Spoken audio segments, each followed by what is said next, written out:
इसमें आज हम आप लोगों को कक्षा 10 पाठ 1 वास्तविक संख्याओं के बारे में बताएंगे।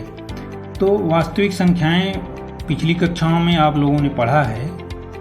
परिमेय संख्याएं और अपरिमेय संख्याओं के समूह को हम वास्तविक संख्याओं के नाम से जानते हैं। अब परिमेय संख्याएं क्या होती हैं और अपरिमेय संख्याएं क्या होती हैं, इसके बारे में आप लोगों ने विस्तार से पिछली कक्षाओं में पढ़े हैं। तो इस पाठ में हम आप लोगों को यूक्लिड विभाजन प्रमेयिका के बारे में बताएंगे और इसी पर आधारित इस पाठ में हमें एचसीएफ और एलसीएम कैसे निकाला जाएगा उसके बारे में बताया गया है।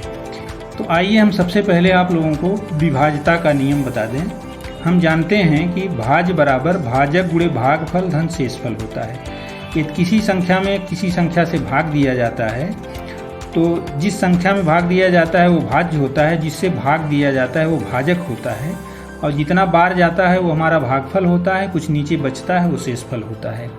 जैसे हम अगर 13 में 13 एक संख्या है हमारी, इसमें हम अगर 4 से भाग देते हैं तो हमारा 3 भागफल होगा और यहाँ पर हमारा 1 शेषफल होगा। तो यही 13 हमारा यह 4 गुणे 3 धन 1, तो ये 4 तिहाई 12 1 13, यही हमारा विभाज्यता का नियम कहलाता है। अर्थात भाज्य बराबर भाजक गुणे भागफल धन शेषफल। 13 हमारा भाज्य होगा, इसको डिविडेंड कहेंगे। 4 भाजक होगा, इसको डिवाइजर कहेंगे। 3 भागफल, इसको कोशेंट कहते हैं, और 1 को हम रिमाइंडर कहते हैं। अब यूक्लिड विभाजन प्रमेय, यूक्लिड सबसे पहले इसको एक सूत्र के रूप में पिरोया। तो उन्होंने बताया कि यदि 2 पॉजिटिव संख्याएं, 2 धनात्मक संख्याएं a और b हैं, a और b 2 धनात्मक संख्याएं हैं, इस प्रकार हैं कि इनके लिए q और r एक संख्याएं इस तरीके से प्राप्त होती हैं कि a बराबर bq प्लस r। यदि हम a में b से भाग देते हैं और q यहाँ पर हमारा भागफल होता है, r शेषफल होगा, तो यही a बराबर bq प्लस r। तो इसी को हम यूक्लिड विभाजन प्रमेय कहते हैं। जहाँ r की